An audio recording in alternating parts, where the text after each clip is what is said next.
젠장 놈들의 화력이 상상 이상입니다. 접근 자체가 불가능해요. 무전기 너머로 다급한 비명과 함께 찢어지는 듯한 총성이 울려 퍼졌다. 서울 도심 한복판 5성급 호텔 더 그랜드 주변은 이미 전쟁터를 방불케 했다. 폴리스 라인 밖으로 밀려난 수많은 인파와 취재진들이 숨을 죽인 채 검은 연기가 피어오르는 호텔 로비를 주시하고 있었다. 대한민국 최고의 정예라고 자부하는 경찰 특공대 SWAT조차 진입을 시도한 지 10분 만에 2명의 부상자를 내고 퇴각한 상태였다. 현장 지휘본부의 분위기는 침통함을 넘어 절망적이었다. 상황 보고해. 지금 당장. 현장 지휘관인 박대령이 주먹으로 탁자를 내리치며 소리쳤다. 그의 이마에는 굵은 땀방울이 맺혀 있었고 눈빛은 초조함으로 흔들리고 있었다. 모니터 화면 속 호텔 로비는 아수라장이었다. 인질들은 겁에 질린 채 구석에 몰려 있었고 중무장한 괴한들이 그들 주위를 위압적으로 둘러싸고 있었다. 테러범들은 스스로를 블랙 맘바라고 칭하는 국제 용병 조직입니다. 현재 확인된 인원만 최소 30명 이상. 전원 자동소총과 폭발물로 무장했습니다. 호텔 로비와 주요 통로에 부비 트랩을 설치해 외부 진입을 완벽하게 차단하고 있습니다. 정보 장교의 보고에 박대령의 얼굴이 더욱 일그러졌다. 블랙 맘바, 악명 높은 이름이었다. 중동과 아프리카 등지에서 정부군을 상대로도 압도적인 전투력을 보여줬던 최악의 용병 집단이 왜 하필 서울 한복판에 나타난 것인가? UDT CAAL 팀은 그들이라면 돌파구를 찾을 수 있을 거다. 박대령이 마지막 희망을 걸고 물었다. 대한민국 최강의 특수부대 중 하나인 해군 특수전전단 UDT SEAL.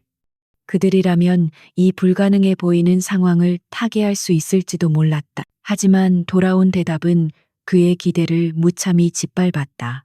죄송합니다. 대령님. UDT 선발대가 지하 주차장을 통해 진입을 시도했으나 적들의 매복에 걸려 교전 중입니다. 놈들은 이미 호텔 구조를 완벽하게 파악하고 방어선을 구축했습니다. 마치 우리가 올 것을 알고 있었다는 듯이 말입니다.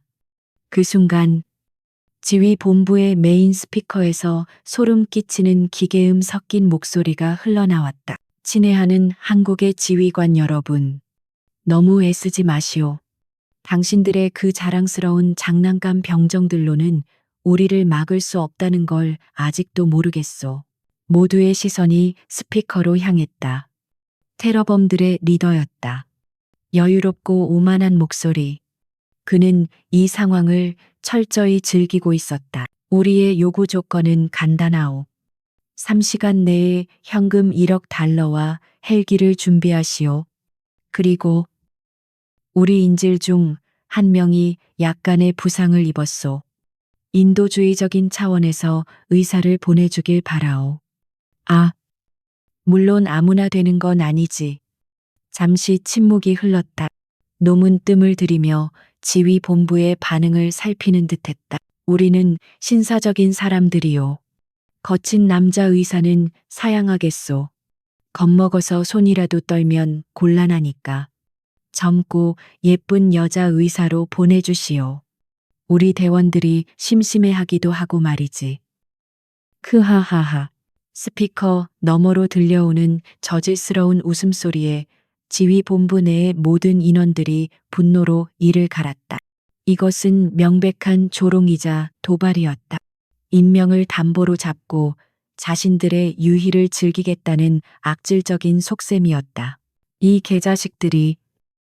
박 대령이 분노를 참지 못하고 욕설을 내뱉었다. 하지만 그에게는 뾰족한 수가 없었다. 지금 당장 진입작전을 강행한다면 수많은 인질들의 목숨을 보장할 수 없었다. 그렇다고 놈들의 요구대로 민간인 여성 의사를 사지로 몰아넣을 수도 없는 노릇이었다. 시간은 속절없이 흘러갔다. 째깍거리는 시계 소리가 마치 인질들의 목숨을 재촉하는 카운트다운처럼 들렸다. 절체절명의 위기. 대한민국 최고의 무력 집단들이 모두 무릎 꿇은 이 절망적인 상황에서 누구도 예상치 못한 인물이 지휘 본부의 문을 열고 들어섰다. 그녀는 너무나도 평범해 보였다. 옅은 베이지색 트렌치코트에 단정한 단발머리, 화장기 없는 수수한 얼굴, 마치 근처 회사에서 막 퇴근한 듯한 평범한 직장인 여성의 모습이었다. 하지만 그녀의 눈빛만은 달랐다. 혼란스러운 지휘 본부의 상황에도 전혀 동요하지 않는 깊고 차가운 심연과도 같은 눈빛이었다. 누구십니까? 지금 이곳은 통제구역입니다. 민간인은 출입할 수 없습니다. 경비병이 다급하게 그녀를 막아섰지만 그녀는 조용히 그러나 단호한 목소리로 말했다. 제가 들어가겠습니다. 박 대령이 의아한 표정으로 그녀를 바라보았다. 뭐라고요? 지금 무슨 소리를 하는 겁니까? 저 안이 어떤 상황인지 알고나 하는 소립니까? 장난칠 시간 없으니 당장 나가세요. 그녀는 천천히 코트 안주머니에서 무언가를 꺼내 박 대령에게 내밀었다. 낮고 손때 묻은 가죽 지갑. 그 안에는 빛바랜 신분증 하나가 들어 있었다. 박 대령은 무심코 신분증을 받아들었다. 그리고 그 순간 그의 눈이 믿을 수 없다는 듯 크게 떠졌다. 대한민국 육군 특수전사령부 제707 특수임무단 소령 서지원 707 특임단 국가 대테러 부대의 최정점. 그 중에서도 가장 위험하고 비밀스러운 임무만을 수행한다는 전설적인 부대. 그곳에 현역 소령이, 그것도 여성이 지금 이 자리에 서 있는 것이다. 서지원 소령, 당신이 그 유령입니까? 박 대령의 목소리가 미세하게 떨렸다. 군 내부에서도 소문으로만 떠돌던 존재. 수많은 비공식 작전에서 불가능을 가능으로 만들었다는 전설적인 요원. 그녀의 코드네임은 유령이었다. 아무도 그녀의 진짜 모습을 본 적이 없었기에 붙여진 이름이었다. 서지원은 대답 대신 짧게 고개를 끄덕였다. 놈들이 원하는 여자 의사 역할. 제가 하겠습니다. 의료 면허도 가지고 있으니 의심받을 일은 없을 겁니다. 그녀의 목소리는 너무나도 차분해서 오히려 비현실적으로 느껴졌다. 저 안에 있는 것은 수십 명의 중무장한 살인 기계들이다. 그런데 그녀는 마치 가벼운 외근이라도 나가는 사람처럼 태연했다. 하지만 혼자서는 무리입니다. 놈들은 프로입니다. 아무리 707이라도 단신으로 진입하는 건 자살행위나 다름없습니다. 박 대령이 만류했다. 그녀의 능력을 의심해서가 아니었다. 그것은 상식적인 판단이었다. 30대 1. 그것도 적의 홈그라운드나 다름없는 요새화된 호텔 안에서. 서지원의 입가에 아주 희미한 미소가 스쳐 지나갔다. 그것은 자신감이라기보다는 먹잇감을 앞에 둔 포식자의 서늘한 미소에 가까웠다. 대령님, 놈들이 프로라고 하셨습니까? 그녀는 천천히 시선을 돌려 모니터 속 오만하게 웃고 있는 테러범들의 모습을 응시했다. 착각하고 계시는군요. 놈들은 그저 돈에 눈이 먼 양아치들일 뿐입니다. 진짜 프로가 무엇인지 제가 똑똑히 가르쳐 주겠습니다. 그녀의 말에는 섬뜩할 정도의 확신이 담겨 있었다. 박 대령은 자신도 모르게 마른 침을 삼켰다. 눈앞에 이 작고 평범해 보이는 여성에게서 거대한 맹수의 기운이 느껴졌다. 준비할 시간을 주십시오. 10분이면 충분합니다. 서지원은 더 이상 허락을 구하지 않았다. 이미 그녀의 머릿속에서는 작전이 시작되고 있었다. 그녀는 지휘본부 한 구석에 놓인 간이 침대 위로 자신의 가방을 던져놓았다. 그리고 입고 있던 트렌치 코트를 벗었다. 그녀의 움직임 하나하나에는 군더더기가 없었다. 평범한 블라우스와 슬랙스 차림이었지만 그 아래 감춰진 탄탄한 근육들이 옷 위로 살짝 드러났다. 그녀는 가방에서 작은 의료용 왕진 가방을 꺼냈다. 평범한 의사들이 들고 다닐 법한 검은색 가죽 가방이었다. 하지만 그 내용물은 평범하지 않았다. 그녀는 청진기의 진동판을 능숙하게 분해했다. 그 안에는 초소형 고성능 도청 장치가 숨겨져 있었다. 주사기 앰플들 사이에는 강력한 신경 독소가 든 특수 앰플이 교묘하게 섞여 들어갔다.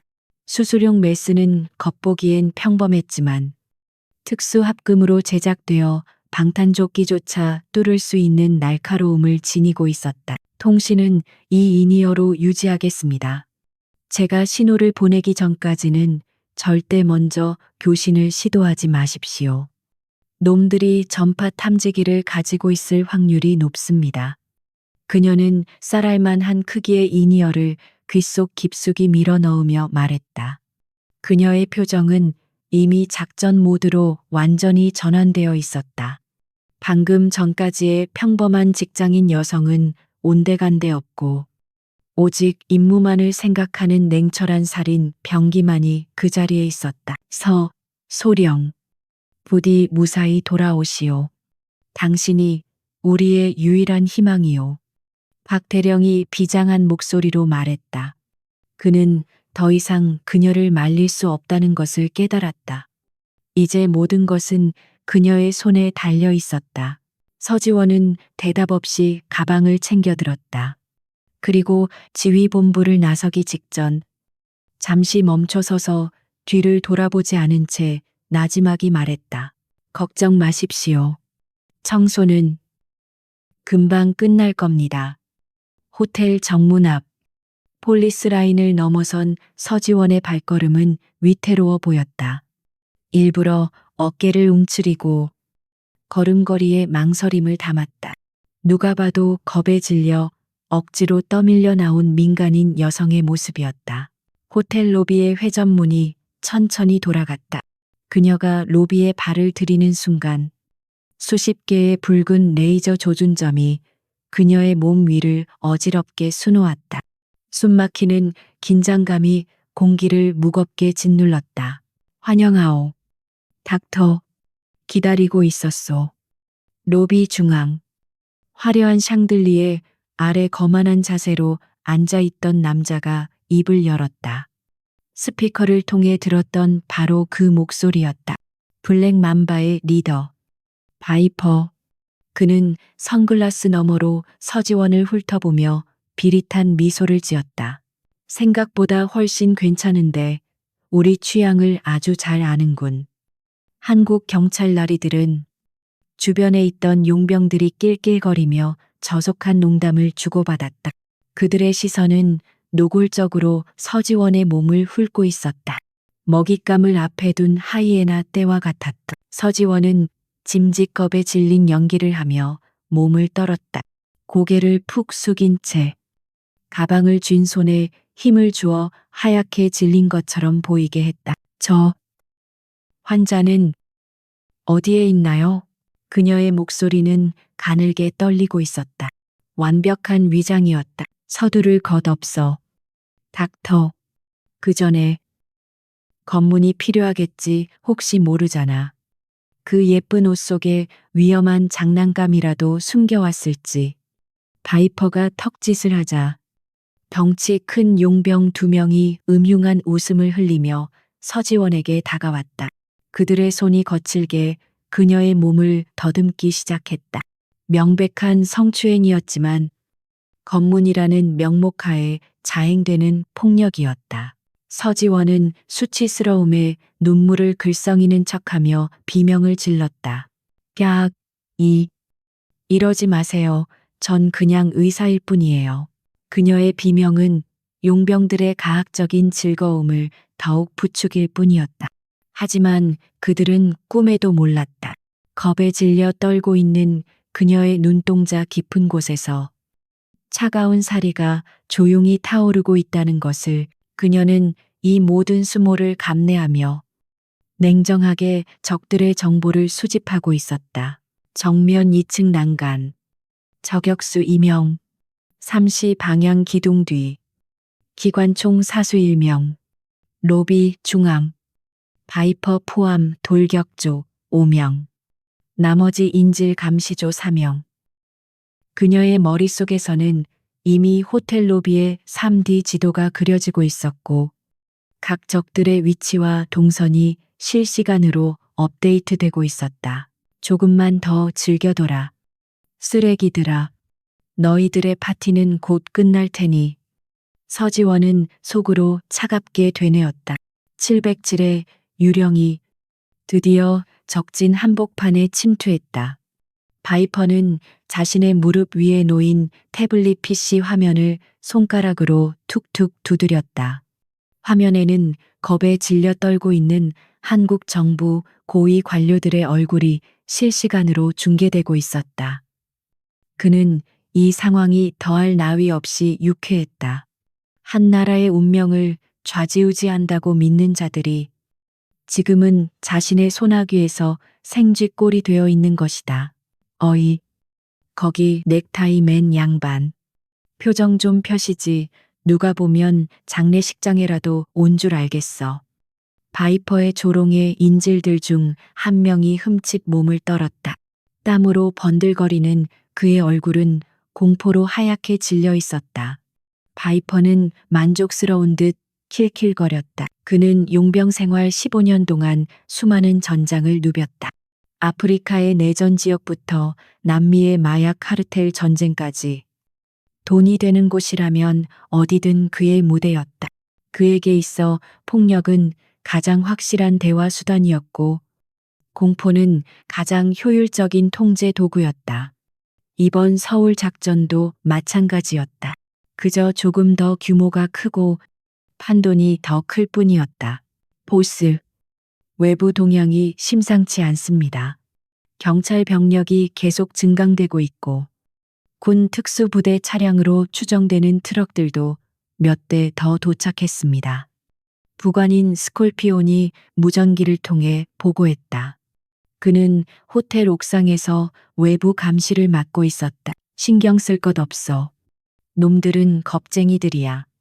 인질들이 여기 있는 한 절대 함부로 움직이지 못해. 아, 그리고 우리 손님은 언제쯤 도착한대. 방금 연락받았습니다. 5분 내로 로비에 도착할 예정이라고 합니다. 좋아. 아주 좋아. 우리 불쌍한 김 의원님이 너무 고통스러워 하시잖아. 빨리 치료해 드려야지. 바이퍼는 발치에 쓰러져 신음하고 있는 중년 남성을 내려다보며 비릿하게 웃었다. 김 의원이라고 불린 남자는 허벅지에 총상을 입고 거친 숨을 몰아쉬고 있었다. 사실 그의 부상은 바이퍼가 경고의 의미로 일부러 입힌 것이었다. 협상이 지지부진하자 본보기로 한 명을 쏜 것이다. 자, 여러분, 곧 예쁜 여의사 선생님이 오실 겁니다. 다들 옷매무새 좀 단정히 하고 신사답게 맞이할 준비들 하라고. 크하하하. 로비에 있던 용병들이 일제히 음흉한 환호성을 질렀다. 그들의 눈빛은 이미 먹잇감을 기다리는 야수들처럼 번들거리고 있었다. 같은 시각 현장 지휘 본부 서지원은 마지막 장비 점검을 하고 있었다. 그녀는 손목시계 형태의 초소형 통신기 배터리를 확인하고 구두굽 속에 숨겨진 예비용 칼날의 고정 상태를 점검했다.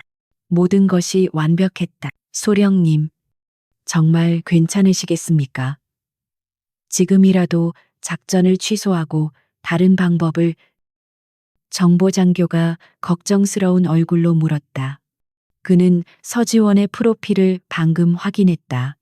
화려하다 못해 비현실적인 작전 이력들. 하지만 서류상의 기록과 실제 현장은 다르다.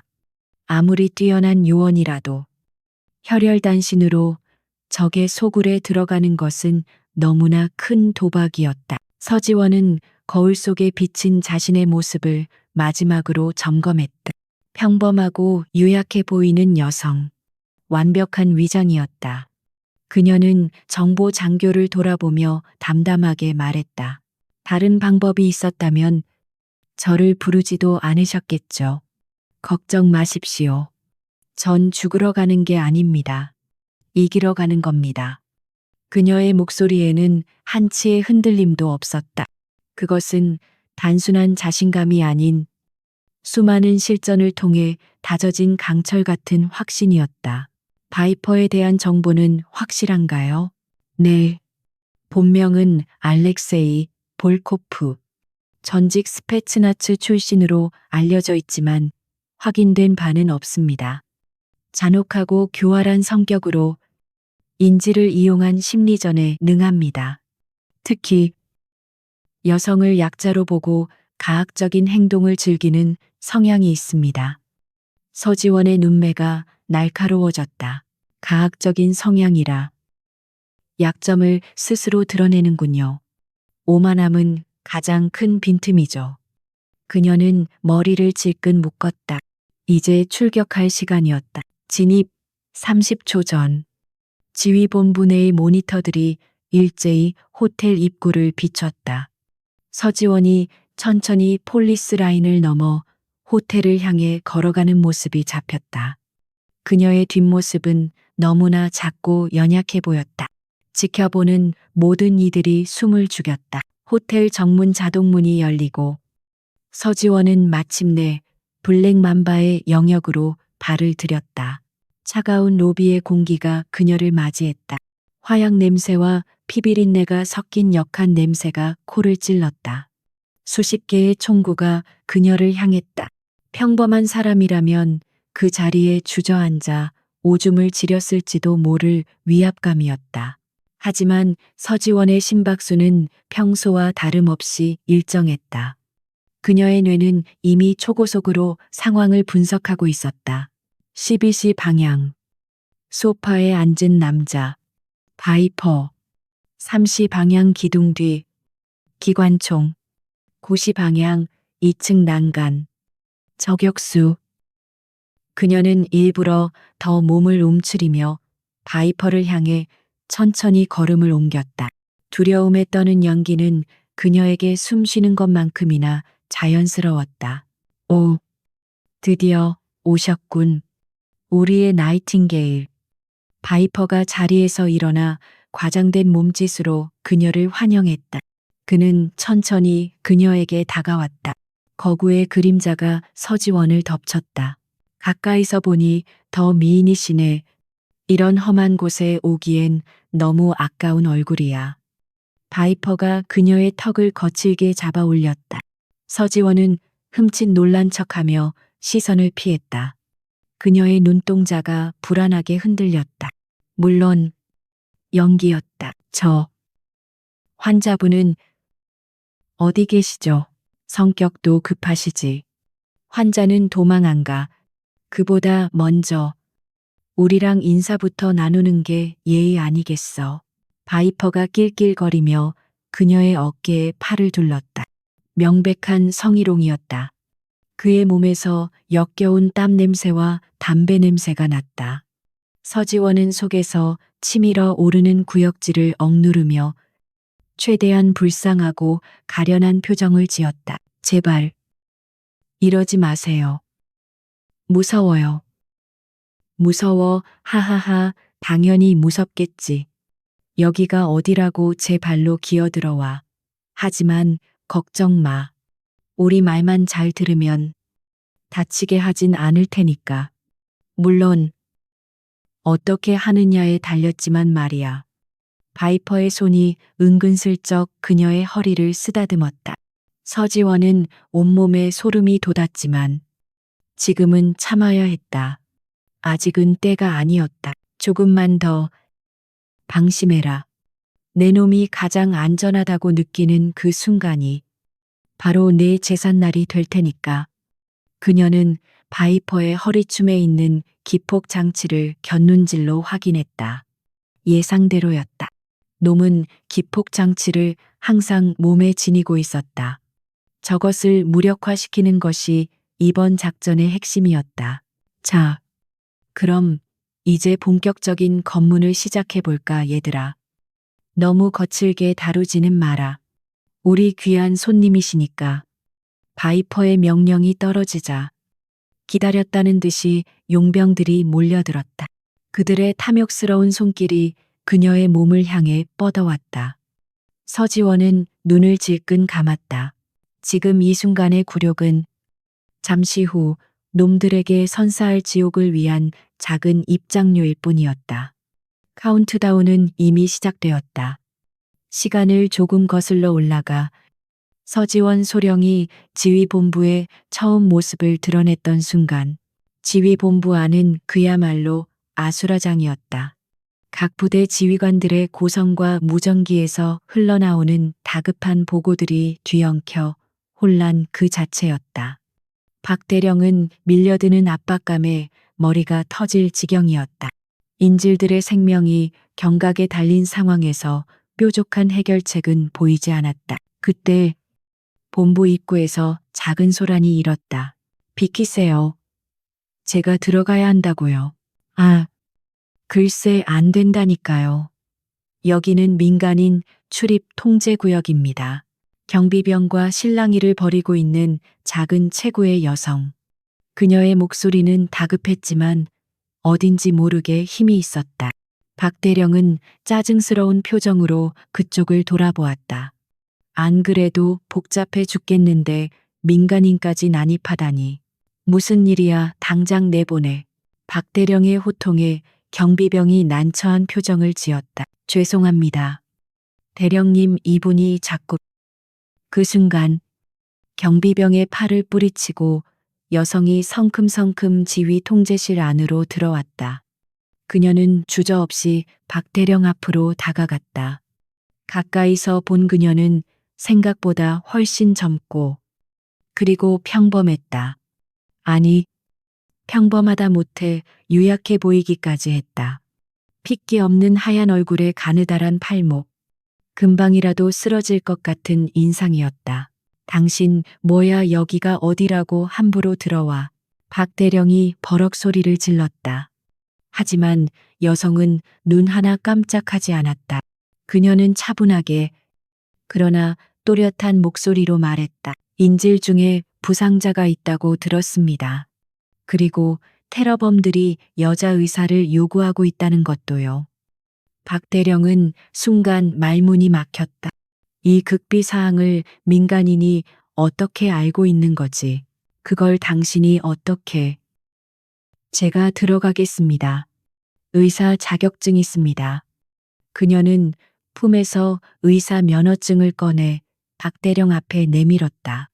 서지원이라는 이름이 선명하게 밝힌 면허증이었다. 이보시오. 아가씨, 지금 상황 파악이 안 되나 본데. 저 아는 장난이 아니야. 들어가면 죽을 수도 있다고. 알고 있습니다. 알면서도 가겠다고 제정신이야. 박 대령은 기가 찼다. 영웅 심리에 취한 철없는 젊은이인가 싶었다. 돌아가세요. 마음은 고맙지만 이건 민간인이 나설 일이 아닙니다. 우리 군과 경찰이 해결할 겁니다. 박 대령이 단호하게 거절하고 돌아서려던 찰나 그녀의 입에서 나지막한 한마디가 흘러나왔다. 군과 경찰이 해결 못하고 있으니까 제가 온 겁니다. 그 말에 지휘본부 안에 있던 모든 사람들의 시선이 그녀에게 집중됐다. 박 대령의 얼굴이 붉게 달아올랐다. 이것은 명백한 모욕이었다. 뭐라고 지금 그게 무슨 특공대 진입 실패, UDT 매복 피습, 현재 상황은 교착 상태. 3시간 내에 놈들의 요구를 들어주지 않으면 인질 살해 시작. 제 말이 틀렸습니까? 그녀는 정확하게 현 상황을 꿰뚫고 있었다. 박대령은 등골이 서늘해지는 것을 느꼈다. 이 여자는 대체 누구지? 당신 정체가 뭐야? 서지원은 대답 대신 다시 한번 품 안으로 손을 넣었다. 이번에 나온 것은 낡은 가죽 지갑이었다. 그녀는 지갑을 열어 박 대령에게 보였다. 그 순간 박 대령의 눈동자가 격렬하게 흔들렸다. 대한민국 육군 제707 특수임무단 소령 서지원. 신분증 사진 속 그녀는 지금의 유약한 모습과는 전혀 다른 날카로운 눈빛의 군인이었다. 707 특임단. 그 이름만으로도 적들에게 공포를 심어주는 대한민국 최정예 부대. 그곳의 소령이라면 소령 자네가 정말 네, 유령입니다. 지휘 본부 안에 있던 몇몇 장교들이 숨을 들이켰다. 유령. 707 내에서도 전설로 통하는 코드네임이었다. 단독 임무 성공률 100%. 수많은 대테러, 작전과 비밀 공작을 성공시켰지만 그녀의 진짜 얼굴을 아는 사람은 극소수였다. 그 전설적인 존재가 바로 눈앞에 있는 이 작고 평범한 여성이라니 믿을 수가 없군. 자네가 유령이라니. 박대령은 허탈한 듯 중얼거렸다. 그녀의 외모는 그가 상상했던 인간 병기의 이미지와는 너무나 거리가 멀었다.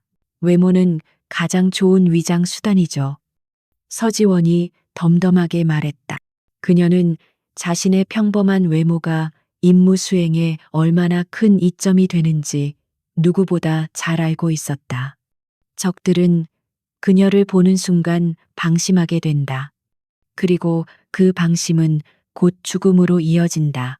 하지만 위험 부담이 너무 커. 만약 자네가 실패한다면 실패는 없습니다. 제가 실패한다면 저 안에 있는 인질들은 모두 죽습니다. 다른 대안이 있으십니까? 박대령은 입을 다물었다. 그녀의 말이 맞았다. 지금 상황에서 유일한 돌파구는 그녀뿐이었다. 테러범들이 스스로 요구한 여자 의사. 그 틈을 파고들 수 있는 건 오직 서지원 소령뿐이었다. 좋아. 작전을 승인하지. 하지만 조건이 있다. 절대 무모한 행동은 하지 마. 인질의 안전이 최우선이다. 위험하다 싶으면 즉시 신호를 보내. 우리가 전면 진입을 해서라도 자네를 구출할 테니까. 알겠습니다. 하지만 아마 구출은 필요 없을 겁니다. 서지원은 짧게 대답하고 바로 장비 준비에 들어갔다. 그녀는 능숙한 손놀림으로 평범한 왕진 가방을 치명적인 무기들로 채워 넣었다. 그녀의 손길이 스칠 때마다 일상적인 의료 도구들이 살상 무기로 변모했다. 지켜보던 정보 장교가 조심스럽게 물었다. 소령님, 의사 면허는 진짜입니까? 네. 위장 신분을 위해 땄습니다. 실제로 몇 년간 응급실에서 근무한 경험도 있고요. 그녀는 아무렇지 않게 대답했다. 정보 장교는 혀를 내둘렀다. 위장을 위해 의사 면허까지 따다니. 이 여자는 진짜 괴물이다. 준비 끝났습니다. 트렌치 코트를 걸치고 왕진 가방을 든 그녀는 다시 완벽한 민간인 의사의 모습으로 돌아와 있었다. 조금 전에 서늘한 기운은 온데간데 없고 긴장한 듯한 표정과 약간 굽은 어깨가 영락없이 겁먹은 일반인이었다. 행운을 빌지. 서소령. 박대령의 경내의 서지원은 가볍게 목례로 답하고 지휘 본부를 나섰다. 그녀의 뒷모습을 바라보며 박대령은 기도했다. 부디 이 선택이 틀리지 않았기를. 전설의 유령이 다시 한번 기적을 만들어주기를. 어서 오세요. 선생님. 저희가 아주 목이 빠지게 기다렸답니다. 바이퍼의 비릿한 목소리가 로비에 울려 퍼졌다. 서지원은 짐진 몸을 움츠리며 그에게서 한 걸음 물러섰다. 그녀의 눈동자는 불안하게 흔들리고 숨소리는 거칠었다. 완벽한 메소드 연기였다. 저 환자분은 그 영감님 저기 누워 계시지. 아주 편안하게. 바이퍼가 턱짓으로 로비 구석을 가리켰다. 김 의원은 여전히 고통스러운 신음을 흘리며 바닥에 쓰러져 있었다. 그의 허벅지에서 흘러나온 피가 바닥을 붉게 물들이고 있었다. 서두르는 게 좋을 거야. 피를 너무 많이 흘려서 말이지. 자칫하면 쇼크사할 수도 있거든. 서지원은 다급하게 김 의원 쪽으로 달려가려 했다. 하지만 건장한 용병 하나가 그녀의 앞을 가로막았다. 어허, 급할수록 돌아가라고 했잖아. 검문이 아직 안 끝났는데 어딜 가시나. 놈은 음흉한 미소를 지으며 서지원의 트렌치코트 단추에 손을 댔다. 서지원은 깜짝 놀란 듯 뒤로 물러섰지만 다른 용병이 그녀의 뒤를 막아섰다. 벗어. 바이퍼가 짧게 명령했다. 네. 하지만 안 들려 코트 벗으라고. 그 안에 뭘 숨겨왔을지 어떻게 알아. 폭탄이라도 두르고 왔으면 우리가 곤란하잖아. 그의 말에 용병들이 낄낄거렸다. 서지원은 모멸감을 참는 듯 입술을 깨물며 떨리는 손으로 코트 단추를 풀었다. 코트가 바닥으로 떨어지자 그녀의 얇은 블라우스와 슬랙스 차림이 드러났다. 오우.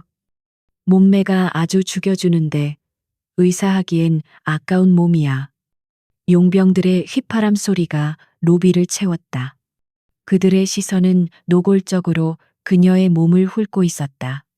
서지원은 수치심에 얼굴을 붉히며 고개를 숙였다.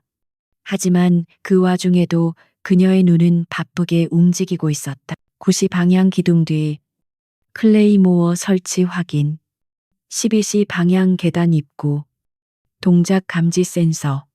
2층 난간 저격수. 현재 시야각 30도 제한. 그녀는 적들의 위치뿐만 아니라 부비트랩의 위치까지 정확하게 파악하고 있었다. 놈들은 그녀가 자신들의 방어 시스템을 분석하고 있다는 것은 꿈에도 모른 채 그저 눈앞에 약한 여자를 희롱하는 데에만 정신이 팔려 있었다. 가방도 이리 내놔. 내용물을 확인해야겠어. 바이퍼가 손을 내밀었다. 서지원은 잠시 망설이는 척하다가 가방을 건넸다. 바이퍼는 가방을 거칠게 여러 내용물을 바닥에 쏟아부었다. 청진기, 혈압계, 붕대, 소독약, 주사기, 평범한 의료 도구들이 와르르 쏟아졌다. 별거 없군. 바이퍼는 청진기를 집어들고는 장난스럽게 자신의 가슴에 대보았다. 어때? 닥터네 심장은 아주 튼튼하지 강철 심장이거든. 크하하하. 서지원은 속으로 코웃음을 쳤다. 그 청진기 안에 고성능 도청기가 들어있다는 사실을 알면 놈의 표정이 어떻게 변할까? 이건 뭐지? 바이퍼가 작은 앰플 하나를 집어들고 물었다. 서지원의 심장이 순간 철렁했다. 그것은 신경 독소가 든 특수 앰플이었다. 그건 진통제입니다. 환자분이 고통스러워 하실 것 같아서. 진통제라. 색깔이 아주 예쁜데. 바이퍼는 앰플을 불빛에 비춰보며 흥미롭다는 듯 중얼거렸다. 그러다 갑자기 앰플을 바닥에 던져 깨뜨려 버렸다. 쨍그랑. 서지원이 비명을 질렀다. 미안. 손이 미끄러졌네. 진통제 정도는 없어도 죽진 않겠지. 고통을 좀 참는 법도 배워야 하지 않겠어. 바이퍼가 뻔뻔하게 웃었다. 서지원은 깨진 앰플 조각을 보며 안타까운 표정을 지었지만 속으로는 안도의 한숨을 내쉬었다. 다행히 놈은 독소의 정체를 눈치채지 못했다. 오히려 바닥에 퍼진 독소 기체가 미세하게 남아 놈들의 신경을 마비시킬 수도 있었다. 자, 이제 환자한테 가봐. 너무 늦게 가면 진짜 죽을지도 모르니까. 바이퍼의 허락이 떨어지자 서지원은 허겁지겁 의료 도구들을 주워 담고 김 의원에게 달려갔다. 의원님 정신 차리세요. 제 말 들리세요. 김 의원은 가물거리는 의식 속에서 그녀를 알아보지 못하고 헛소리만 중얼거렸다. 살려줘. 제발. 서지원은 재빨리 지혈대를 감고 응급처치를 시작했다. 그녀의 손놀림은 빠르고 정확했다. 실제 의사라고 해도 믿을 정도였다. 그녀가 치료에 집중하는 동안에도 용병들의 감시는 계속되었다. 하지만 그들의 감시는 점점 느슨해지고 있었다. 겁먹은 여자 의사가 위협이 될 리 없다는 확신 때문이었다. 서지원은 치료를 하는 척하며 은밀하게 손을 움직였다. 그녀는 붕대 더미 속에 숨겨져 있던 초소형 카메라를 꺼내 환자의 옷깃에 부착했다. 이 카메라는 로비 전체를 비추는 각도로 조정되었다. 이제 지휘본부에서도 실시간으로 현장 상황을 파악할 수 있게 되었다. 설치 완료. 영상 송출 시작. 그녀는 이니어를 톡톡 두드려 신호를 보냈다. 한편 지휘본부에서는 환호성이 터져 나왔다. 모니터 화면에 깨끗한 로비 영상이 뜨기 시작한 것이다. 됐다. 영상 확보했습니다. 소령님이 해냈습니다. 박대령은 주먹을 불끈 쥐었다. 이제 놈들의 일거수일투족이 손바닥 안에 있었다. 역시 유령이군. 저 상황에서 저런 대담한 짓을. 하지만 아직 안심하기엔 일렀다. 진짜 위험은 이제부터였다. 서지원은 적진 한복판에 홀로 남겨져 있었다. 그녀가 무사히 임무를 완수하고 돌아올 수 있을지는 아무도 장담할 수 없었다. 서지원은 김 의원의 상처를 봉합하며 다음 단계를 준비했다. 그녀의 시선은 끊임없이 바이퍼의 움직임을 쫓고 있었다. 놈은 인질들 앞을 어슬렁거리며 공포 분위기를 조성하고 있었다. 기회는 단 한 번뿐이야. 놈이 가장 방심했을 때 단숨에 제압해야 해. 그녀는 숨을 깊이 들이마셨다. 차가운 공기가 폐부 깊숙이 스며들며 머리를 맞게 했다. 사냥의 시간이 다가오고 있었다. 서지원의 손은 바쁘게 움직였지만 그녀의 감각은 극도로 예민해져 있었다. 김 의원의 상처를 봉합하는 와중에도 귀로는 적들의 대화 내용, 발소리의 패턴, 장비들이 부딪히는 미세한 소음까지 모두 잡아내고 있었다. 바이퍼, 12시 방향, 현재 위치 고정, 부관, 스콜피온, 옥상에서 로비로 이동 중, 계단 내려오는 발소리 확인, 무게 대략 90kg, 오른쪽 다리를 약간 저는 습관이 있음. 그녀는 머릿속으로 끊임없이 전장 상황을 업데이트했다.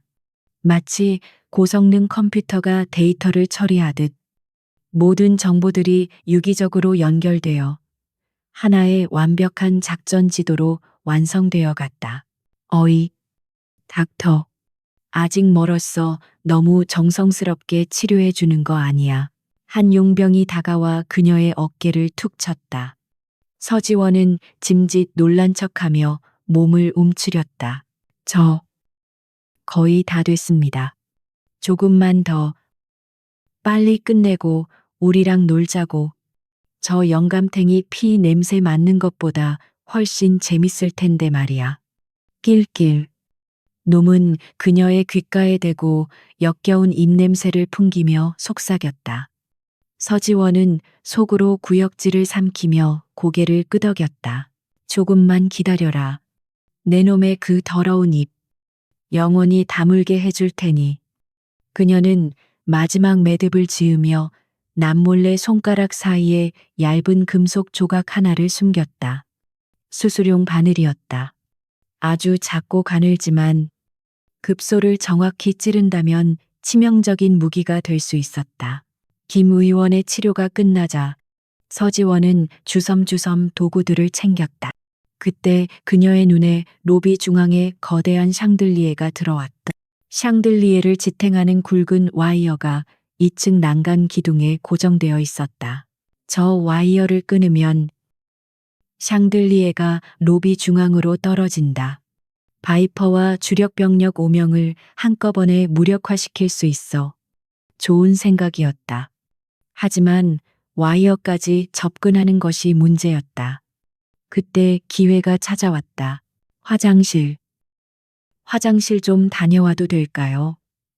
너무 긴장해서 서지원이 쭈뼛거리며 물었다. 바이퍼는 귀찮다는 듯 손을 휘저었다. 책, 가지가지 하는군. 야, 잭, 내가 데리고 갔다 와. 딴짓 못하게 감시 잘하고. 알겠습니다. 보스, 흐흐. 제가 아주 철저하게 감시하겠습니다. 잭이라고 불린 용병이 음흉한 미소를 지으며 서지원의 팔을 거칠게 잡아 끌었다. 그는 서지원을 2층에 있는 화장실로 데려갔다. 운이 좋군. 2층이라니. 서지원은 속으로 쾌재를 불렀다. 화장실로 가는 길목에 바로 그 와이어를 고정한 기둥이 있었다. 빨리 싸고 나와. 문은 잠그지 말고. 알았어. 잭은 화장실 문 앞에서 낄낄거리며 말했다. 서지원은 겁에 질린 표정으로 고개를 끄덕이고 안으로 들어갔다. 문을 닫자마자 그녀의 표정이 순식간에 차갑게 변했다. 그녀는 재빨리 화장실 내부를 스캔했다. 환풍구. 탈출로는 아니지만 다른 용도로 사용할 수 있었다. 그녀는 가방에서 작은 연막탄 하나를 꺼내 환풍구 안에 설치하고 시한장치를 10분 후로 맞췄다. 10분 후. 연막이 터지면 혼란이 시작된다. 그때가 바로 쇼타임이다. 일을 마친 그녀는 다시 겁먹은 표정으로 화장실을 나왔다. 뭐야? 벌써 다 쌌어. 아쉽네. 좀 더 즐길 수 있었는데. 잭이 아쉬운 듯 입맛을 다셨다. 그들이 다시 로비로 내려가는 길. 서지원은 일부러 발을 헛디딘 척하며 비틀거렸다. 앗! 그녀는 넘어지면서 자연스럽게 와이어가 고정된 기둥 쪽으로 몸을 기댔다. 잭이 짜증을 내며 그녀를 일으켜 세우려던 찰나. 그녀의 손에 들린 수술용 메스가 번개처럼 움직였다. 서걱. 굵은 와이어의 절반이 소리 없이 잘려나갔다. 이제 약간의 충격만 가해져도 샹들리에는 바닥으로 추락할 것이다. 조심 좀 해. 눈은 장식으로 달고 다니냐. 잭은 그녀가 무슨 짓을 했는지 전혀 눈치채지 못했다. 그저 멍청한 여자가 발을 헛디뎠다고만 생각했다. 죄송합니다. 서지원은 연신 고개를 숙이며 사과했다. 그녀의 눈빛은 여전히 바닥을 향해 있었지만 입가에는 미세한 미소가 걸려 있었다. 모든 준비는 끝났다. 무대는 완벽하게 세팅되었다. 이제 남은 것은 화려한 피날레를 장식하는 것뿐. 로비로 돌아온 서지원은 다시 인질들 틈에 섞여 앉았다. 그녀는 손목시계를 힐끔 확인했다. 연막탄이 터지기까지 남은 시간은 8분. 그 8분이 영원처럼 길게 느껴졌다. 바이퍼는 여전히 인질들을 희롱하며 자신의 권력을 과시하고 있었고 용병들은 긴장이 풀린 듯 잡담을 나누고 있었다. 그들은 자신들의 머리 위에서 사신의 낫이 춤을 추고 있다는 사실을 전혀 알지 못했다. 조금만 더 즐겨둬라. 서지원은 조용히 눈을 감고 카운트 다운을 시작했다. 폭풍전야의 고요함 속에서 그녀의 심장은 뜨겁게 달아오르고 있었다. 지루하군. 너무 지루해. 바이퍼가 하품을 하며 중얼거렸다. 협상 시한은 아직 1시간이나 남아 있었다. 정부 측은 여전히 돈과 헬기를 준비 중이라는 앵무새 같은 답변만 반복하고 있었다. 아무래도 저 새님들이 상황 파악을 제대로 못하고 있는 것 같아. 뭔가 자극이 좀 필요하지 않겠어. 그의 시선이 인질들 사이를 배회했다. 마치 도살장에 끌려온 가축 중 어느 놈을 먼저 잡을지 고르는 백정의 눈빛이었다. 인질들은 그의 시선을 피하며 숨을 죽였다. 제발 자신이 지목되지 않기를 간절히 기도하면서 바이퍼의 손가락이 한 여대생을 가리켰다. 20살 남짓 되어 보이는 앳된 얼굴의 아가씨였다. 너, 이리 나와. 여대생은 사시나무 떨듯 떨며 고개를 저었다. 싫어요. 제발. 안 나와. 내가 직접 데리러 갈까? 그러면 더 험한 꼴을 당할 텐데. 바이퍼가 으름장을 놓자 여대생은 울며 겨우 자리에서 일어났다. 그녀는 다리가 풀려 몇 번이나 넘어질 뻔하며 바이퍼 앞으로 끌려 나왔다. 이름이 뭐야? 이민지. 입니다. 민지라. 예쁜 이름이네. 자, 민지, 양. 지금부터 우리 정부 나리들한테 영상 편지를 하나 보내볼까? 아주 감동적인 내용으로 말이야. 바이퍼는 부하에게 카메라를 들이대라고 손짓했다. 그리고 품에서 날카로운 컴뱃 나이프를 꺼냈다. 칼날이 조명을 받아 서늘하게 번득였다. 자, 뭐라고 말하면 좋을까? 살려주세요. 대통령님, 이 아저씨가 제 손가락을 하나씩 자르려고 해요. 어때? 감동적이지? 민지는 공포에 질려 비명을 질렀다. 깍 안 돼요. 제발 살려주세요. 시끄러워. 조용히 안 해. 바이퍼가 민지의 뺨을 거칠게 때렸다. 짝하는 소리가 로비에 울려 퍼졌다. 민지는 바닥에 쓰러져 흐느꼈다. 닥터 이리 와서 잘 봐. 이게 바로 사람 몸을 다루는 또 다른 방법이지. 치료만 하는 게 아니라 이렇게 예쁘게 조각도 할 수 있거든.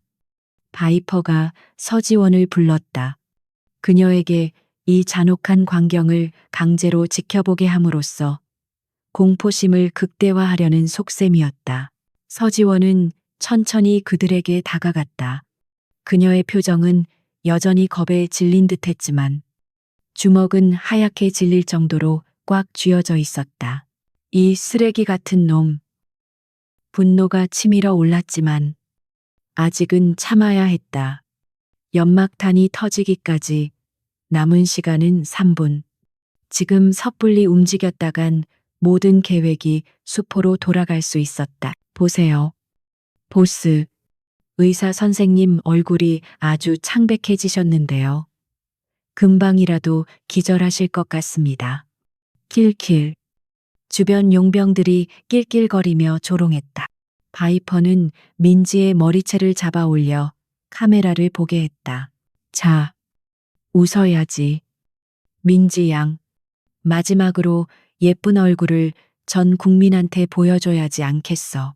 그는 칼끝을 민지의 뺨에 가져다 댔다.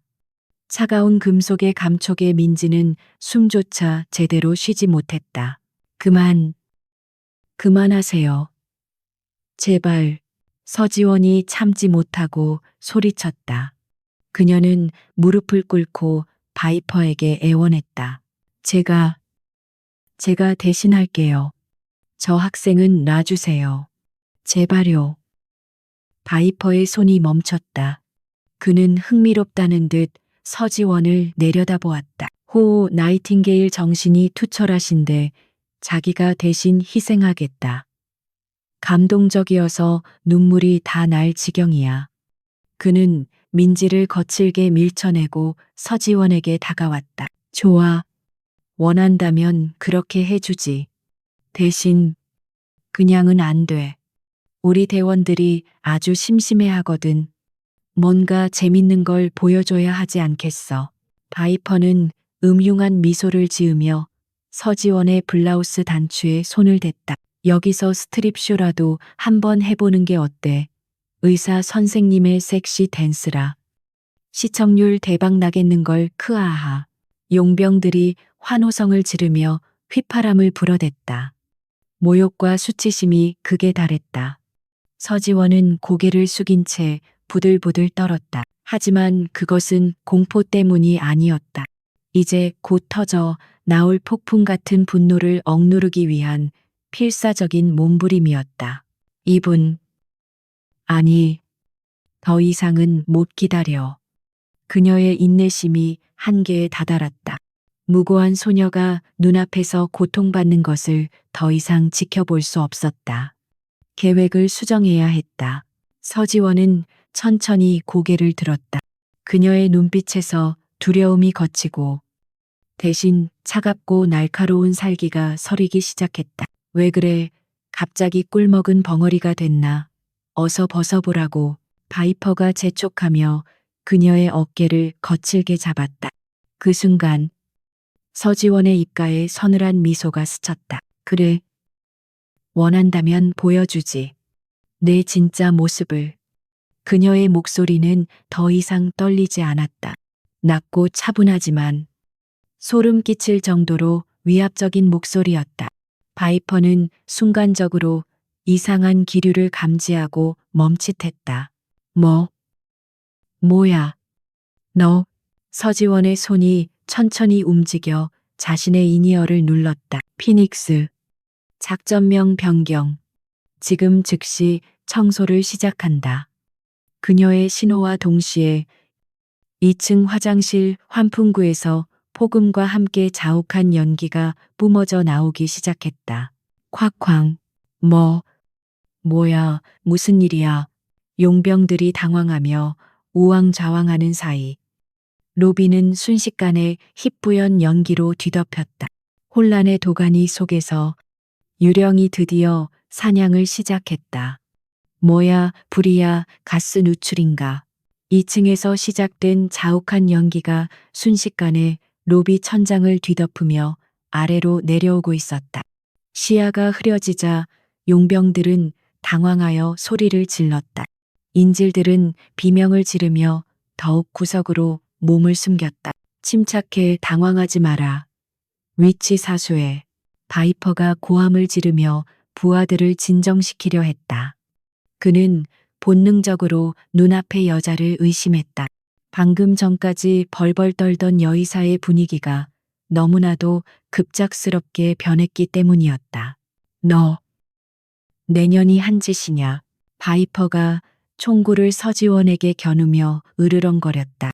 하지만 서지원은 조금도 물러서지 않았다. 오히려 그녀는 천천히 몸을 일으켜 세웠다. 굽어있던 어깨가 펴지고 당당한 체구가 드러났다. 안경 너머로 보이던 순했던 눈빛은 온데간데 없고 먹잇감을 노리는 맹수의 안광만이 번뜩였다. 이제야 눈치챘나. 머리가 나쁜 건 알고 있었지만 이 정도일 줄은 몰랐군. 그녀의 입에서 나온 말은 바이퍼를 경악하게 만들기에 충분했다. 그것은 완벽한 러시아어였다. 그것도 스페츠나츠 대원들만이 사용하는 거친 은어가 섞인 본토, 발음 그대로의 러시아어. 너, 누구야? 대체 정체가 뭐냐? 바이퍼의 목소리가 미세하게 떨렸다. 평범한 한국 여의사가 할 수 있는 말이 아니었다. 서지원은 천천히 안경을 벗어 바닥에 던졌다. 쨍그랑. 안경알이 깨지는 소리가 묘하게 크게 울렸다. 나 내 놈들이 그토록 무시하던 약한 여자지. 그리고 내 놈들을 지옥으로 안내할 저승사자이기도 하고. 그녀의 말이 끝남과 동시에 서지원의 손이 번개처럼 움직였다. 바이퍼가 방아쇠를 당기기도 전에 그녀의 손에 들린 무언가가 허공을 갈랐다. 슈퍼, 크아악. 바이퍼가 비명을 지르며 뒤로 물러섰다. 그의 손등에 수술용 메스가 깊숙이 박혀 있었다. 총을 쥔 손에 힘이 풀리면서 권총이 바닥에 떨어졌다. 보스, 주변에 있던 용병들이 기겁하며 총구를 돌렸다. 하지만 연기 때문에 시야가 확보되지 않아 함부로 사격할 수가 없었다. 자칫하면 자기들끼리 쏠 수도 있는 상황이었다. 멍청이들 뭐 하고 있었샤. 전연을 죽여버려. 바이퍼가 악을 썼다. 그 순간 서지원의 인이어에서 치직거리는 소리와 함께 박대령의 다급한 목소리가 들려왔다. 서소령, 무슨 일인가. 연기가 감지되었다. 괜찮은 건가? 진입조를 투입하겠다. 아니요. 대기하십시오. 아직은 제 무대입니다. 서지원은 차분하게 대답하며 로비 중앙으로 걸어나갔다. 연기 속에서 그녀의 실루엣이 마치 유령처럼 흐릿하게 보였다. 잘 들어라. 쓰레기들. 너희들은 3가지 실수를 했다. 그녀의 목소리가 로비 전체에 울려 퍼졌다. 어디서 들려오는지 방향조차 가늠할 수 없는 서늘하고 위압적인 목소리였다. 첫째, 대한민국 영토에 함부로 발을 들인 것. 둘째, 무고한 시민들을 인질로 잡고 위협한 것. 그녀는 연기 속에 숨어있던 용병 하나에게 소리 없이 다가갔다. 놈은 두리번거리며 허공에 총구를 겨누고 있었다. 서지원의 손날이 놈의 경동맥을 정확하게 가격했다. 하는 짧은 신음과 함께 놈이 그대로 기절해 쓰러졌다. 그리고 셋째, 감히 나를 화나게 한 것. 서지원은 쓰러진 용병의 허리춤에서 섬광탄을 꺼내 들었다. 안전핀을 뽑는 팅 소리가 정적을 깼다. 이제 그 대가를 치를 시간이다. 그녀가 섬광탄을 바닥에 던졌다. 번쩍 강렬한 섬광과 폭음이 터지면서 연기 속에 있던 용병들의 시야와 청각이 완전히 마비되었다. 내 눈 안 보여. 귀가 안 들려. 비명과 혼란이 가득한 아수라장 속에서 오직 서지원만이 자유로웠다. 그녀는 이미 눈을 감고 귀를 막아 섬광탄의 효과를 최소화했기 때문이었다. 이제부터는 일방적인 사냥이었다. 707 특임단. 그 중에서도 최강이라 불리는 유령의 진짜 실력이 발휘될 순간이었다. 그녀는 깊은 숨을 들이마시며 자세를 낮췄다. 근육들이 팽팽하게 긴장하며 폭발적인 힘을 낼 준비를 마쳤다. 시작한다. 그녀의 몸이 연기 속으로 사라졌다. 그리고 곧 테러범들의 단말마가 하나둘씩 터져 나오기 시작했다. 크악. 첫 번째 비명은 로비 오른쪽 구석에서 터져 나왔다. 연기 속에서 불쑥 튀어나온 그림자가 용병의 팔을 꺾고 그대로 턱을 올려쳐 기절시켰다. 서지원은 쓰러지는 용병의 몸을 방패 삼아 다음 목표물로 향했다. 그녀의 움직임은 물 흐르듯 유연하면서도 치명적이었다. 군더더기 없는 동작 하나하나가 곧바로 적의 무력화로 이어졌다. 크라브 마가, 시스테마, 주짓수 등 온갖 실전 무술이 혼합된 그녀만의 살인 기술이 불을 뿜었다. 이쪽이다 쏴쇼라고. 시력을 회복한 몇몇 용병들이 어렴풋이 보이는 서지원의 그림자를 향해 난사하기 시작했다. 타타탕, 타탕. 총알이 빗발쳤지만 서지원은 이미 그 자리에 없었다.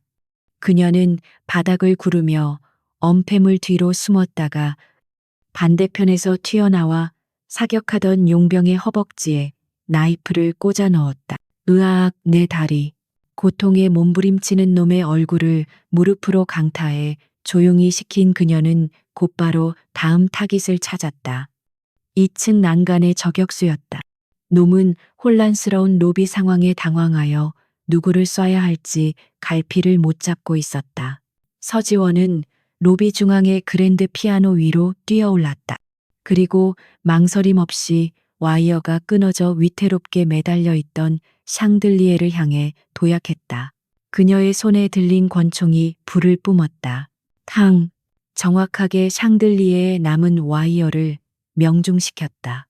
거대한 크리스털 샹들리에가 굉음을 내며 로비 중앙으로 추락했다. 콰앙. 샹들리에 파편이 사방으로 튀면서 로비 중앙에 있던 용병 셋이 그대로 깔리거나 파편에 맞아 쓰러졌다. 바이퍼는 간발의 차이로 몸을 피했지만 폭발의 충격으로 바닥에 나뒹굴었다. 미친년 죽여버릴 거야. 바이퍼가 비틀거리며 일어나 소총을 집어들었다. 하지만 그가 총구를 겨누기도 전에 연기를 뚫고 나타난 서지원의 발차기가 그의 명치를 강타했다. 숨이 턱 막히는 고통에 바이퍼는 헛구역질을 하며 무릎을 꿇었다. 서지원은 자비가 없었다. 그녀는 곧바로 바이퍼의 손목을 꺾어 소총을 빼앗고 개머리판으로 그의 안면을 강타했다. 퍽! 코뼈가 부러지는 소리와 함께 바이퍼가 뒤로 넘어갔다. 그는 피투성이가 된 얼굴로 바닥을 기며 공포에 질린 눈으로 서지원을 올려다보았다. 방금 전까지 자신이 희롱하던 그 약한 여자가 맞나 싶을 정도로 지금 그녀의 모습은 지옥에서 온 악귀 그 자체였다. 너 대체 말했잖아. 청소부라고. 서지원은 차갑게 쏘아붙이며 바이퍼의 목을 군화발로 짓눌렀다. 살려줘. 돈은 얼마든지 줄게 원하는 게 뭐냐.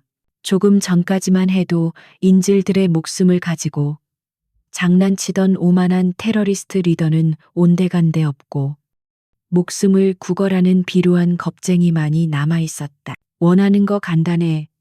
내 놈들이 다시는 이런 짓을 못하게 만드는 것. 서지원은 힘을 주어 바이퍼를 기절시켰다. 그리고 로비를 둘러보았다. 불과 3분 전만 해도 위세등등했던 30여 명의 블랙 맘바. 용병들이 모두 바닥에 쓰러져 신음하거나 의식을 잃은 상태였다. 완벽한 제압이었다. 그녀는 숨을 고르며 흐트러진 옷매무새를 정리했다. 이니어를 통해 상황 종료를 알렸다. 상황 종료. 본관 로비 확보 완료. 인질 전원 무사함. 진입조 투입 바람. 소령 정말 자네 혼자서 다 처리한 건가? 박대령의 믿을 수 없다는 듯한 목소리가 들려왔다. 네. 청소 끝났습니다. 그녀는 쓰러져 있는 김 의원에게 다가가 상태를 살폈다. 다행히 지혈이 잘 되어 생명에는 지장이 없어 보였다. 구석에 숨어 있던 다른 인질들이 하나둘씩 고개를 들고 주위를 살폈다. 그들의 눈에는 공포가 사라지고 경이로움과 안도감이 차오르고 있었다. 특히 민지는 멍하니 서지원을 바라보고 있었다. 자신을 괴롭히던 그 무서운 악당들을 순식간에 때려눕힌 이 언니가 마치 영화 속 슈퍼히어로처럼 보였다. 괜찮니? 서지원이 민지에게 다가가 부드럽게 물었다. 조금 전에 살벌했던 모습은 사라지고 다시 친절한 언니의 모습으로 돌아와 있었다. 네, 감사합니다. 정말 감사합니다. 민지는 울음을 터뜨리며 서지원의 품에 안겼다. 서지원은 그녀의 등을 토닥이며 안심시켰다. 잠시 후 호텔 정문이 부서지듯 열리고 중무장한 경찰 특공대와 UDT 대원들이 들이닥쳤다. 그들은 전투 준비를 완벽히 갖추고 긴장된 표정으로 로비에 들어섰지만 그들이 마주한 것은 이미 상황이 종료된 평화로운 현장이었다. 이게 다 무슨. 선두에 선 UDT 팀장이 넋이 나간 표정으로 주위를 둘러보았다. 바닥에 즐비한 테러범들의 시체 기절한 상태지만을 보며 그들은 말을 잇지 못했다. 그리고 그 중심에 서 있는 한 명의 작은 여성. 서지원은 그들을 향해 가볍게 손을 흔들어 보였다. 수고 많으십니다. 뒤처리는 부탁드릴게요. 대한민국 최강의 특수부대원들이 그 자리에 얼어붙었다. 그들은 전설로만 듣던 707의 유령이 휩쓸고 지나간 자리를 두 눈으로 똑똑히 목격하고 있었다. 전원. 무장해제 확인 생존자 확인 의료팀 투입. UDT 팀장의 뒤늦은 외침이 로비에 울려 퍼졌다. 대원들은 그제야 정신을 차리고 일사불란하게 움직이기 시작했다. 그들은 쓰러져 있는 용병들을 하나씩 확인하며 케이블 타이로 결박했다. 세상에 이놈. 턱뼈가 완전히 으스러졌잖아. 대체 뭘로 친 거야? 이쪽은 양팔이 다 부러졌어. 아주 작사를 내놨네. 대원들은 용병들의 처참한 몰골을 보며 혀를 내둘렀다. 단순한 제압 수준이 아니었다. 재기불능에 가까운 완벽한 무력화였다. 그것도 단 한 명의 여성이 맨손으로 해낸 일이라고는 믿기 힘들었다. 소령님. 정말 혼자서 이 많은 인원을. UDT 팀장이 믿을 수 없다는 표정으로 서지원에게 다가왔다. 그는 자신보다 훨씬 체구도 작고 연약해 보이는 이 여성이 어떻게 이런 괴물 같은 전투력을 발휘했는지 도저히 이해할 수 없었다. 서지원은 덤덤하게 대답했다. 놈들이 방심했을 뿐입니다. 운이 좋았어요. 겸손한 대답이었지만 팀장은 그것이 단순한 운이 아님을 잘 알고 있었다. 현장의 흔적들이 그녀의 압도적인 실력을 증명하고 있었다. 한편 인질들은 구출되어 안전한 곳으로 이동하고 있었다. 그들은 연신 서지원 쪽을 돌아보며 감사의 인사를 전했다. 정말 감사합니다. 은인이십니다. 덕분에 살았습니다. 평생 이 은혜 잊지 않겠습니다. 특히 김 의원은 들것에 실려 나가면서 서지원의 손을 꼭 잡았다. 소령. 자네가 날 살렸네. 내 이 은혜는 꼭 갚겠네. 약속하지. 서지원은 가볍게 목례를 하며 대답했다. 군인으로서 당연히 해야 할 일을 했을 뿐입니다. 쾌차하십시오. 그녀는 공을 내세우거나 자랑하지 않았다. 그저 묵묵히 자신의 임무를 완수했을 뿐이라는 태도였다. 그런 그녀의 모습은 주변 사람들에게 더욱 깊은 감명을 주었다. 상황이 정리되자 현장 지휘관인 박 대령이 로비로 들어왔다. 그는 서지원을 보자마자 와락 끌어안을 듯이 다가왔다가 주위 시선을 의식하고는 멈칫하며 어깨를 두드려 주었다. 수고했네. 서소령 정말 대단해. 자네가 아니었다면 오늘 서울은 피바다가 됐을 거야. 감사합니다. 대령님. 하지만 아직 끝난 게 아닙니다. 놈들의 배후를 밝혀내야죠. 물론이지 바이퍼 놈을 철저하게 신문해서 뿌리까지 뽑아낼 걸세. 자네 덕분에 산채로 잡았으니 정보 캐내기는 훨씬 수월하겠군. 박 대령은 흥분을 감추지 못했다. 이번 작전 성공은 그의 경력에도 큰 도움이 될 것이 분명했다. 하지만 그는 이 모든 공이 서지원의 것임을 누구보다 잘 알고 있었다. 자, 이제 나가서 언론 브리핑을 해야지. 자네가 오늘의 주인공이야. 전 세계가 자네를 영웅으로 칭송할 걸세. 박 대령이 그녀를 이끌고 밖으로 나가려 했다. 호텔 밖에는 수많은 취재진이 카메라 플래시를 터뜨리며 기다리고 있었다. 여자 영웅의 등장은 특종 중의 특종이었다. 하지만 서지원은 정중하게 그의 손을 거절했다. 죄송합니다. 대령님, 저는 언론에 노출되는 것을 원치 않습니다.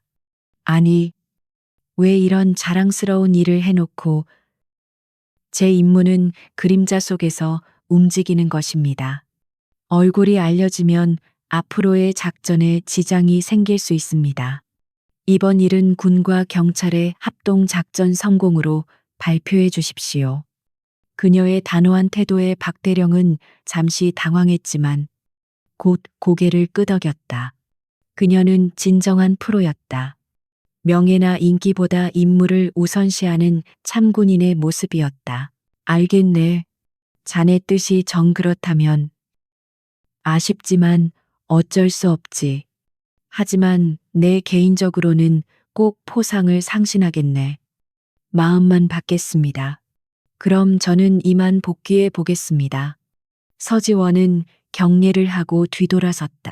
그녀는 화려한 조명과 환호성이 기다리는 정문 대신 조용하고 어두운 호텔 뒷문을 향해 걸어갔다. UDT 대원들이 그녀의 뒷모습을 향해 일제히 거수경례를 했다.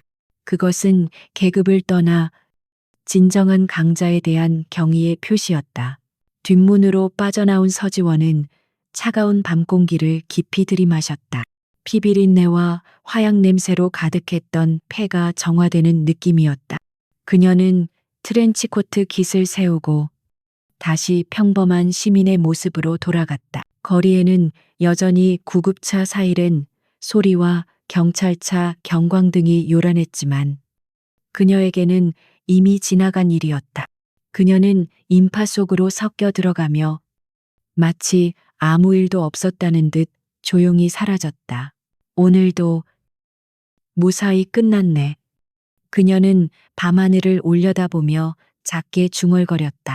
그녀가 지켜낸 평화로운 서울의 밤하늘은 여느 때와 다름없이 밝게 빛나고 있었다. 며칠 후 서울 시내의 한 카페 TV 뉴스에서는 며칠 전 있었던 호텔 테러 사건에 대한 보도가 연일 계속되고 있었다. 네. 이번 더 그랜드 호텔 테러 사건은 군경 합동 작전의 쾌거로 기록될 전망입니다. 테러범 전원이 생포되었으며 인질 피해는 경미한 부상자 몇 명을 제외하고는 전무한 것으로 밝혀졌습니다.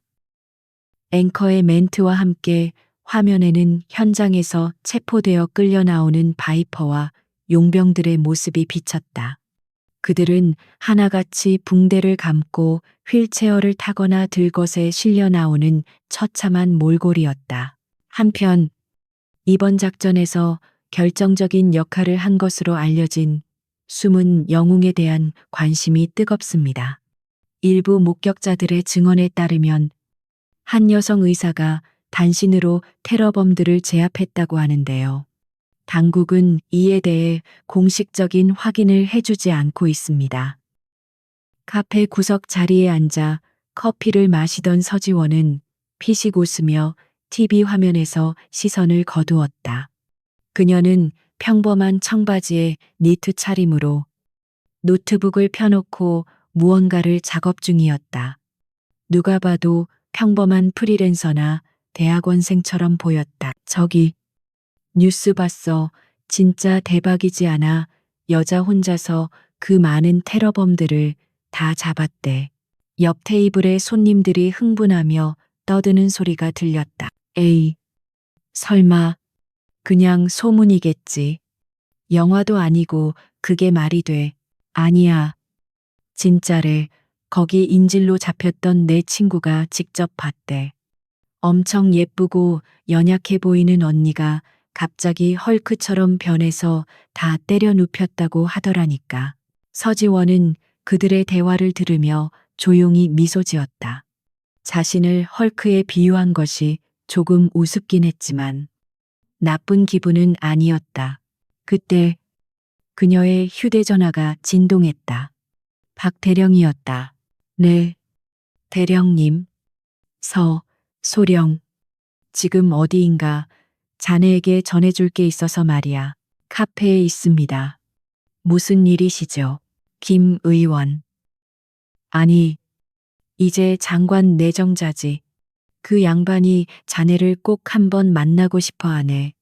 생명의 은인에게 식사라도 한 끼 대접하고 싶다고 난리야. 서지원은 잠시 망설였다. 그런 자리는 불편했다. 마음만 감사히 받겠다고 전해 주십시오. 저는 제 할 일을 했을 뿐입니다. 허허, 그럴 줄 알았네. 알겠어. 그렇게 전하지. 아, 그리고 이번 일로 자네 진급이 확정됐네. 조만간 중령 계급장을 달게 될 거야. 축하하네. 감사합니다. 대령님, 전화를 끄는 서지원은 창밖을 바라보았다. 거리는 평화로웠다. 사람들은 바쁘게 오가며 각자의 삶을 살아가고 있었다. 이 평범하고 소중한 일상을 지키기 위해 그녀는 오늘도 기꺼이 그림자가 되기를 선택했다. 그녀는 노트북을 덮고 자리에서 일어났다. 그때 카페 문이 열리며 익숙한 얼굴이 들어왔다. 민지였다. 그녀는 친구들과 함께 밝게 웃으며 들어오고 있었다.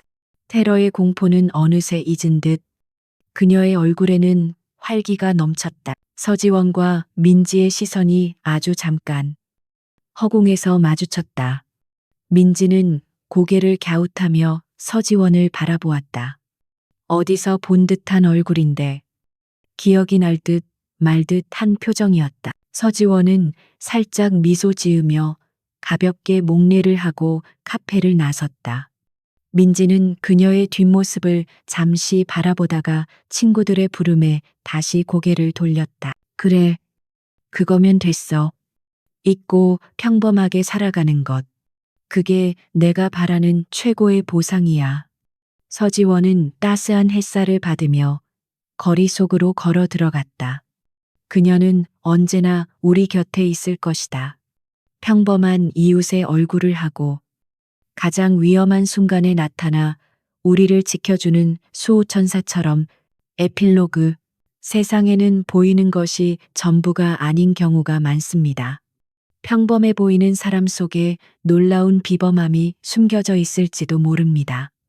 약해 보인다고 함부로 무시하거나 괴롭히지 마십시오. 그 사람이 당신이 감당할 수 없는 진짜일지도 모르니까요. 오늘의 이야기는 어떠셨나요? 통쾌한 사이다를 느끼셨다면 좋아요와 구독 버튼을 꾹 눌러주세요.